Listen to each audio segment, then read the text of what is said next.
Good morning to all. Discuss. சாப்பிட்டாச்சா எல்லாமே?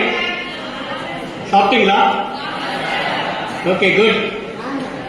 Feel ஃப்ரீயா இருங்க.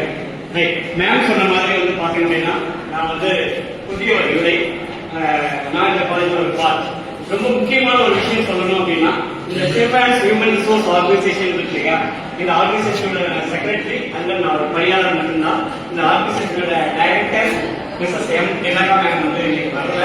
ஆனா அது ஒரு பெரிய விஷயம் என்ன அப்படின்னா நம்ம காலேஜ்ல பிகாம் டிபார்ட்மெண்ட்ல செல்வராணி மேமோட ஸ்டூடெண்ட் தான் அங்க இறங்கிருக்காங்க. அவங்க தான்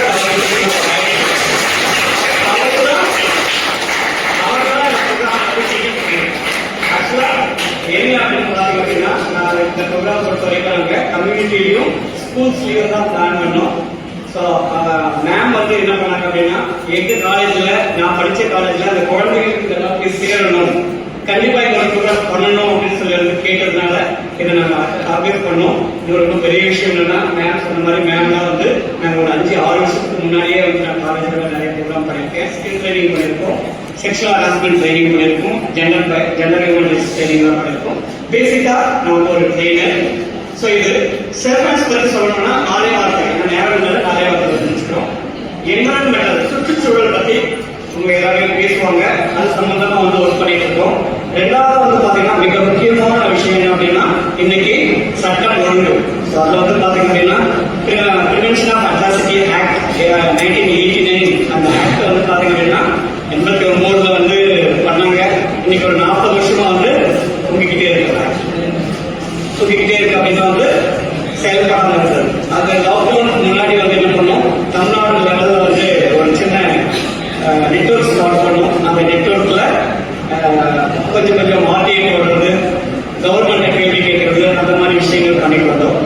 அதுல சிட்டிசன் பிசினஸ் மானிட்டரிங் கமிட்டின்னு அந்த கமிட்டி ஒன்று அமைச்சிருக்கோம். அந்த கமிட்டியோட டிஸ்ட்ரிக்ட் சிஇஓ வந்து நான் இருக்கேன்.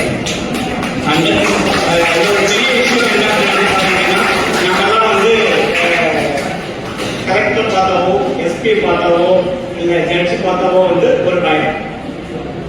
ஏன் அப்படின்னா அவங்களோட பேசுறதுக்கோ இல்லை அவங்களோட பயங்கரோ அவங்க யாரும் கேள்வி கேட்க மாட்டாங்க. யாராவது கலெக்டர் பார்த்து நீங்க இந்த வேலை செய்யணும்னு சொல்லி கேள்வி கேட்க முடியுமா? கேட்குமா? எஸ்பி பார்த்து கேட்க முடியுமா? இல்லை ஒரு ஜட்ஜு பார்த்து கேட்க முடியுமா? கேட்கலாம். எப்படி கேட்கலாம் அப்படின்னா யோசிச்சோம், ஆர்டிஐ போட்டா கேட்கலாம்.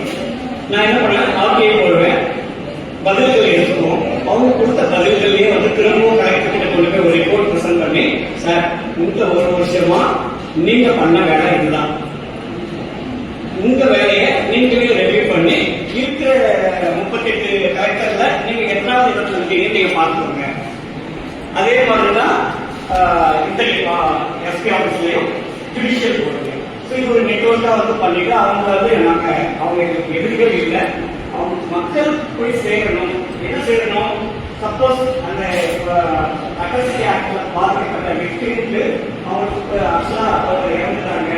உதாரணத்துக்கு சொல்லணும் அப்படின்னா நீங்க கல்லூரி மாணவ மாணவர்கள் நம்ம யூனிவர்சிட்டி காலேஜ்ல 2023 ஒரு பாப்பா வந்து ஃபைனல் இயர் படிக்கிற பாப்பா மீன்ஸ் சூசைட் பண்றது.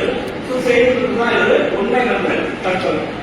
அது எப்படி பண்ணாங்க அப்படின்னா தற்கொலை கிடையாது கொடுத்தாங்க. அந்த கேஸ் எடுத்து அந்த கேஸ்ல அவங்களுக்கு ஒரு 12 லட்சம் ரூபாய் காம்பன்சேஷன் வாங்கி கொடுத்துருக்கோம், அவருக்கு தண்டனை வாங்கி கொடுத்துருக்கோம், அவங்க அம்மாவுக்கு பென்ஷன் வாங்கி கொடுத்துருக்கோம், அவங்க தங்கச்சிக்கு வந்து கவர்மெண்ட் கலெக்டரேட்ல வந்து வேலை வாங்கி கொடுத்துருக்கோம். இந்த மாதிரி ஒரு 23 கேஸ் நாங்கள் பண்ணியிருக்கோம். இந்த கேள்விக்கு நாம அரசாங்கத்தையோ அரசாங்கத்தை நம்ம கேள்வி கேட்கல அப்படின்னா இது எல்லாமே நம்ம ஃபேமிலிக்கே சேராது. இப்போ அதுக்கான ஒரு முக்கிய வேலைகளை வந்து பண்ணியிருக்கோம். 3வது வந்து பாத்தீங்க அப்படின்னா நம்ம சமூகத்துல பாதிக்கப்பட்டதுக்குரியவங்க யார் அப்படின்னா சிங்கிள் ஃபேமிலி, குறிப்பா சிங்கிள் உமன். அவங்க தான் நல்லா ஃபேமிலியா இருப்பாங்க. திடீர்னு வந்து ஹஸ்பண்ட் ஏதோ ஒரு காரணம் ஆக்சிடென்ட் இல்லை ஆல்கஹாலிக் இஷ்யூ இல்லை ஏதோ ஒரு இதுல இறந்துருவாங்க. நிறைய சிங்கிள் ஃபேமிலி குழந்தை கூட இன்னைக்கு இருக்கலாம்.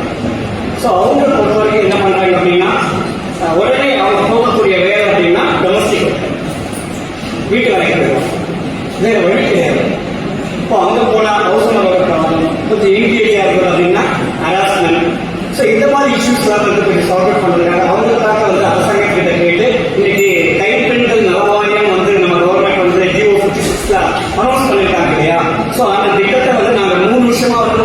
பண்ணணும்னு சொல்லி வந்து கேட்டுக்கிட்டு அதை வந்து இப்போ இம்ப்ளிமெண்டேஷன் ஸ்டேஜ் வந்து கொடுத்துருக்கு. அது ஒரு விஷயம். ஸோ அடுத்து வந்து பார்த்தீங்கன்னா சண்டே ஆனால் எல்லாமே நான்வெஜ் சாப்பிடுவோம் தான்.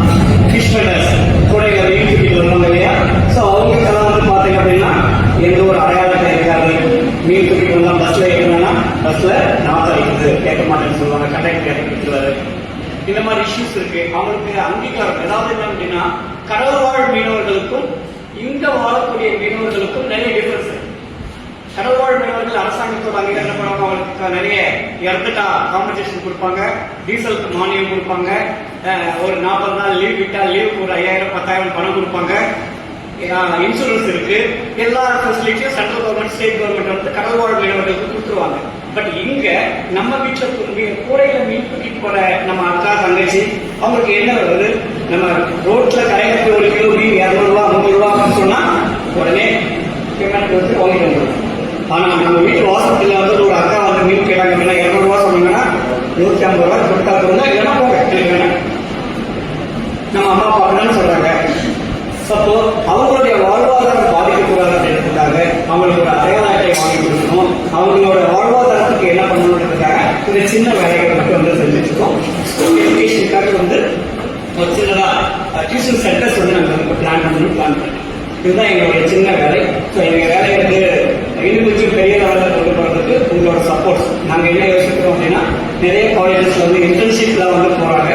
இன்டர்ன்ஷிப் வரக்கூடிய அந்த ஸ்டூடெண்ட் வந்து உங்க பிரின்சிபல் மேம் கிட்ட பேசலாம்னு இருக்கோம். அவங்களை எங்கள் ஆர்கனைசேஷனுக்கு அனுப்புனா வந்து கொஞ்சம் எங்கள் ஆர்கனைசேஷன் டெவலப்மெண்ட்டுக்கும் சோஷியல் ஒர்க் பண்ணுறதுக்கும் வந்து இதுவாக இருக்கக்கூடிய ஸ்டூடெண்ட்ஸ் வந்து எங்களை அனுப்பலாம். இது ஒரு விஷயம்.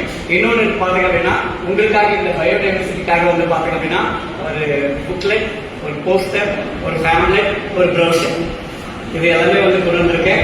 இது எல்லாமே உங்க கையில கொடுக்குறோம். உங்களுக்கு பிளான்டேஷன் பண்றதுக்கு விருப்பம்னா பிளான்டேஷன் பண்ணி கொடுக்குறோம். ஃப்ரூட் சாம்பிள் வேணும், எங்க வீட்டில் நாங்கள் கொய்யா செடி வளர்க்கணும், மாதுளம்பழம் வளர்க்கணும், சீத்தா வளர்க்கணும், பப்பாயா வளர்க்கணும் அப்படின்னு விருப்பமுள்ள ஸ்டூடெண்ட்ஸ் வந்து என்னோட ஃபோன் நம்பர் இருக்கு, அட்ரஸ் அதில் இருக்கு. எனக்கு கால் பண்ணி கேட்டீங்க அப்படின்னா உங்களுக்கு செடிகள் கொண்டு எனக்கு ஒரே ஒரு விஷயம் புள்ளி பறிச்சு வச்சுட்டு சார் நான் செடி நான் தயாராகிட்டேன் அப்படின்னு சொல்லி செடியை நடிச்சுட்டு எனக்கு ஒரு ஸ்னாப் எடுத்து கொடுத்தீங்கன்னா போதும், அதுக்கான அந்த விஷயங்கள் வந்து செஞ்சுருக்கோம். ஸோ இதுதான் வந்து எங்களோட பணி. நான் ரொம்ப நேரம் எடுத்துக்கல. ஸோ அடுத்து வந்து நம்ம வந்து நிறைய எக்ஸ்பர்ட்ஸ் வந்து பேசுறதுக்கு வந்திருக்காங்க. Thank you very much.